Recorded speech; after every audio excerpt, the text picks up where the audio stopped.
Ladies and gentlemen, welcome back to the analysis of YOLENO TV. I hope you're well from wherever you're watching this channel. Now, Gladys Wanga delivered a very, very shocking statement. That statement was directed to none other than William RUTO. As the national chairman of the ODM party, I also want to make it very clear that this Homa Bay County and this entire region is an ODM zone. It is an ODM zone.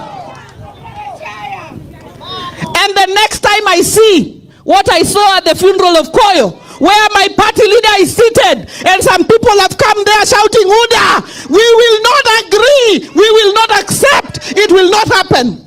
I want to stay with me on this, ladies and gentlemen, because whether broad-based itaendelea, that is up to William Samoei Ruto. One of the agenda ambayo walikuwa iko katika ile MOU ilikuwa haya mauaji. And I can tell you, we have said we are working together, but we did not sign up to assassination of our members. We did not sign up to assassination of our members. So ODM is not comfortable with what happened to ONG'ONDO, the member of parliament. You know, I've not done an analysis on that because, just like as you're seeing my background, I'm not in the studio. I traveled to help my friend Barry's son. He had lost his son. That's why I've not been consistently doing content. So I believe you'll bear with me on that. So let's get back to Gladys Wanga. Gladys Wanga is the chairperson of ODM. And whatever she speaks about or she says in public cannot be underestimated. When Gladys Wanga says that he has given the RUTO regime up till Friday to conclude the investigation, because, you know, we all witnessed in Kenya so many assassinations whose cases are never concluded ever since the days of of MOU era. Actually, these reports were never put to the public. Most of the time, there is a team set up to investigate issues, but then the report is always given to the president, who chooses whether to release or what to release to the public and when to release. So Gladys Wanga here has given William RUTO until Friday. So that is when William RUTO is supposed to tell the public what happened. How did ONG'ONDO get assassinated? There are so many questions here, ladies and gentlemen, matters this, but I'm going to do another video on this because we also need to ask ourselves questions. I think I have like 23 questions surrounding that death, but let's first focus on Gladys Wanga.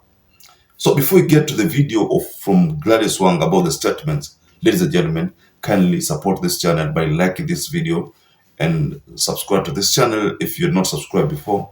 And to our existing subscribers, I want to continue thanking you so much, because without you, this channel won't have grown. If Gladys Wanga gives RUTO until Friday to either provide a report or the MOU ceases to exist, because just if you remember when Sifuna was one of the people presiding over the signing of the MOU, which is not a coalition government, but the MOU was, if it was adhered to, maybe in future things will be better. The thing that Sifuna talked about is that yeye kazi yake ni kuchukua checklist, kupiga tick. Je, kuna abduction? No, tick.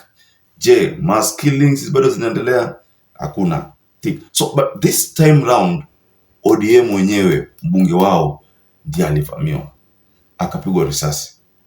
And if you look at the story, ladies and gentlemen, because people are asking many questions about why the bodyguard never responded by even attempting to fire a shot.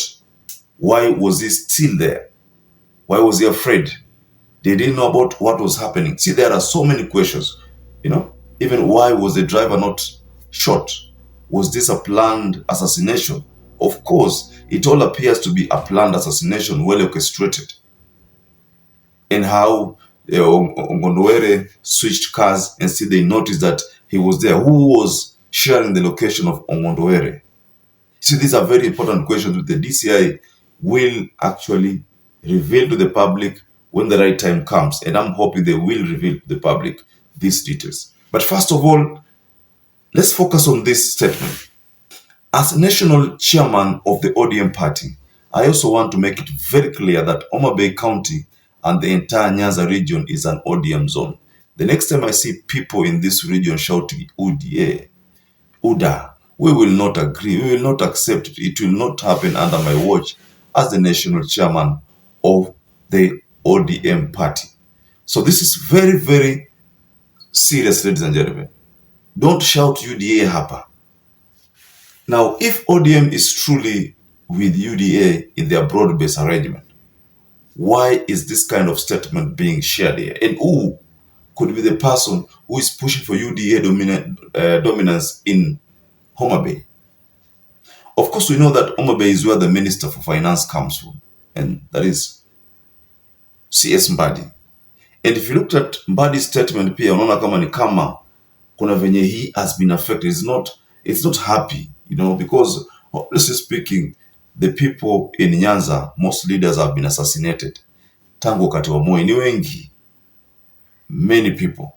Of course, even Mount Kenya, lakini kidogo, but many people have been assassinated from the Nyanza region. So this is the main reason why our ODM ni kama they will not, it's not going to be business as usual after this issue of the murder of Kasipul MP Charles Were. Because according to Wanga, she believes that there is a lot of misinformation, disinformation, and there are people being sent on the ground there to try to contain, to deal with ODM, so that ODM iwe unpopular. ODM might be unpopular, maybe, to some regions, but you see Homa Bay ni strongholds of ODM. Nyanza regions, so many other regions also strongholds of ODM. So, ladies and gentlemen, after listening to Gladys Wanga's statement, what do you have to say? You know, because we know that there's a report from DCI which said that an autopsy led by Chief Government Pathologist Johnson Johansen Oduor is scheduled for Monday, May 5th, you know, and to provide further insights into the cause of death and support the investigation. So it means bado postmortem itafanyika kesho, that is the 5th, 2025, to ascertain the cause, you know. But to see, we all know that he took bullets, almost 6 bullets. So we know that even if the postmortem is done, but the truth of the matter ni kwamba hawezi sema kwamba alikufa na malaria, you know, ati sasa ule government pathologist aseme according to our postmortem alikufa na malaria, and we know that he got it's to send all those bullets. Malaria ingeweza kumua tu, zile bullets. Now, ladies and gentlemen, just go below in the comment section and tell us what you think about Gladys Wanga. Gladys Wanga is being very, very categorical ya kwamba haitakuwa business as usual. So who killed ONG'ONDO Were is one thing that Gladys Wanga anataka ifanye. Hiyo report itolewe ama MOU imeisha. So I think the person who's going to suffer the most hapa ni William RUTO. Because assume Homa Bay imetoka ama the whole Nyanza imetoka. So where will RUTO get more votes za kumpropel to his second term? Very serious, ladies and gentlemen. Now, perhaps if you're watching this video and you've not subscribed, take 1 second and subscribe, like this video. Until you catch up again, stay safe and stay blessed.